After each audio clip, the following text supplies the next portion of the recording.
have you ever heard about body dysmorphia? Mm-hmm. You don't think something? Yeah, 100%. But I'm trying to like, it's hard. You know, I'm trying to like move away from it, but it's hard because I don't eat the. I mean, I do eat good, but then sometimes I don't. Then I'll go to the gym, and then yeah, So how often you hit the gym like 4, 5 times and you a don't week. feel you are getting in shape? You I do, I do, but sometimes so like some. There have been some weeks where I go like 3 times a week, and then I'm just like, dang. But I do notice that when I go to the gym, I look like less swollen, like for the day. So like if I'm gonna, especially if I'm gonna go out somewhere, I love to go to the gym and get like a good workout because it like deflates my body. If that makes sense. It doesn't make me as swollen. Yeah, definitely. It's because you know what happened. Exercise give you energy and make you feel different. Or how do you feel after you hit Oh the gym? yeah, definitely energized, more confident. Help you with the confidence. For me, when I used to be like really like angry and anxious, whenever I am like stressed out, it's because like I'm not really happy with myself. Like it could be anything, but at the end of the day, it all comes down with like I'm not happy with myself because I journal a lot. Like I do a lot of self-love. I meditate, and you know, because everyone goes through shit. You know, everyone has like their own thing. But like when I meditate and I journal, I could like push through, and I don't have that like that excuse like to be angry at the world because you know I'm like kind of working within myself. Because before whenever I don't journal or I don't meditate, I feel like just like mad and anxious and depressed. But when I do journal, I feel that like less, you know? Like I don't put that out. And I feel like a lot of people always say I'm very positive. They're like, wow, Marlene, I've never seen you be like negative or like mean or anxious. And it's because like I've worked myself to like get out of there. Because I try to be more positive than negative. If that makes sense. A lot. So, do you recommend? This is kind of like where do you learn that? Is a therapy or Videos, a lot of videos. Well, I love learning about self-love, like spirituality. Like right now I'm trying to 3 years ago I started like my spirituality, like universe spirituality, like law of attraction, law of assumption, law of detachment.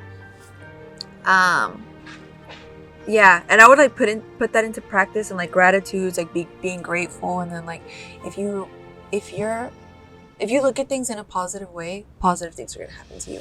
And then like trying to be like accepting yourself and being okay with yourself instead of being like, oh, I hate the world, or blaming stuff or blaming yourself.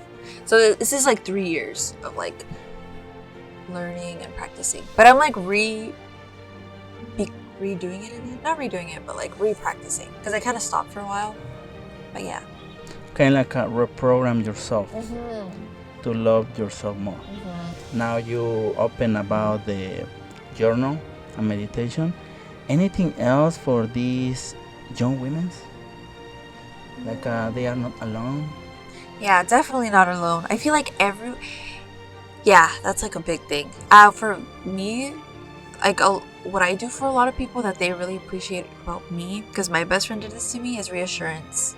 So like sometimes like you'll be thinking things and you're like, oh, I'm crazy. Why am I thinking that? Oh, I'm dumb. Like, why am I thinking that? But then you'll hear someone be like, oh, I think that too. Oh, I'm that way too. So it's just a reassurance. Like everyone thinks the same.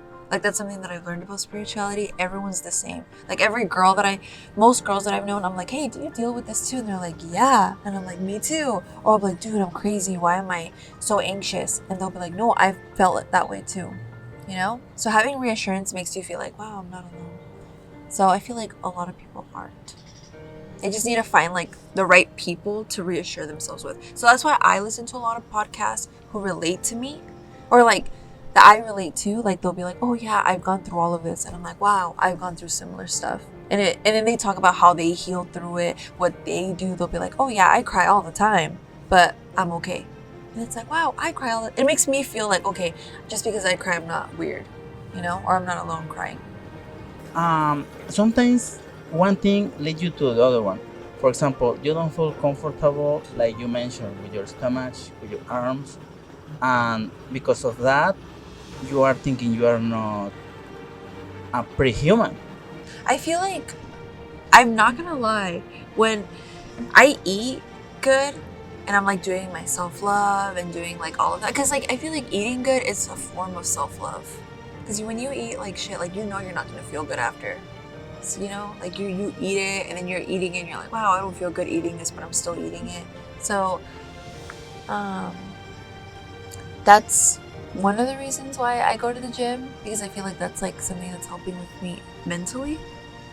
I do love cooking, but then sometimes I get lazy. But I think, I don't know, it's like finding a balance, you know? Like, You mentioned it wasn't easy, and sometimes you have your ups and your downs. So how was that? mm, hard. Definitely hard. Honestly, there's like a saying that I live by, like consistency isn't linear. Linear? Consistency isn't always linear. Because like the last 3 years, because I started working out and spiritual, being like spiritual at the same time. So it was 3 years ago. And when I first started, I was like losing weight, and then I looked really good, and then I plateaued, and then I gained weight, and then I lost weight. And then last year, I kind of like completely gave up the gym. Like I started eating whatever I wanted. I went from the gym. Started going to the gym from 5 times a week to 4 times a week to once a week to once a month, you know? And then I realized like honestly I don't like this. Like I don't like eating anything I want. I don't like not going to the gym. I don't like not moving my body. So I'm kind of glad that I got to experience that, because it's like, okay, so that's clearly not for me. You know, the life, like eating good, cooking, going to the gym is my lifestyle, not doing that, you know? And I feel like some people, like, they go to the gym, but then they completely stop, and then that's their new lifestyle. Like, the gym was like me a long time ago, you know? So I feel like I needed to hit that bottom to realize, okay, I don't want to stay down here. I want to go up here. I don't want to be comfortable down here. Because I didn't like that. Like, I couldn't wear what I wanted to wear. And I like wearing very, like, revealing clothes. Well, not revealing, but, like, showy. Because it just makes me look... It complements my body really well. And when I wasn't going to the gym and when I wasn't eating good, I was just constantly bloated. So I couldn't really wear what I wanted to wear either. So now that I'm going to the gym and, like, doing spiritual things, I definitely feel, like, more confident. Definitely more confident. Like I said, it's just, like, my stomach and, like, my arms that I'm, like... But, yeah, I definitely feel more confident. Do you think it's necessary to hit bottom to realize you have to do something different with your life? Yes, 100%. 100%. Because I feel like if I never hit that bottom, I would have stayed there and I would have been miserable. Because, like, when I looked really good, when I had, like, when I was shredded 2 years ago, I didn't appreciate what I had. Like, now I look at pictures and I'm like, wow, I looked like that. You know? And I just looked so tight and, like, cut, and my back was short. Like I said, I almost had abs and everything. But I was like, no, I'm not skinny enough. I'm not skinny enough. But I needed to hit that bottom to be like, okay, you want to see not skinny enough? Let me show you not skinny enough. And now it's like, damn. So I feel like even though I'm not the body type that I want, I feel way more confident 2 years ago. I mean, now than 2 years ago. Does that make sense? Do you still in the position like you don't feel comfortable with your body even you look hot? Sometimes. But I have been, like yesterday, I felt so like, wow, this is my body. Wow. Like all day at work. And I was wearing like my uniform, and I wore like a white shirt and a vest, and I just felt like I look good. You know? And then I also do a lot of like accepting myself. Like some days I bloat because I'm a woman. You know, I bloat, and I have to like accept that. Like that doesn't mean that I'm fat or like that I look ugly. It's just like right now I'm just bloating. So what do I need to do? Okay, maybe I should just walk and I'll feel better the next day. So I take it day by day now, and I don't like attack myself for looking a certain way. You know? It's hard, but like that's what I'm saying. I feel more confident now than I did 2 years ago. Because 2 years ago, like if I looked bloated, I was like, no, blah, blah. I would tear myself down. I was like, no, see, you're still not eating like right. Even though I was eating like 1,400, 1,300 calories.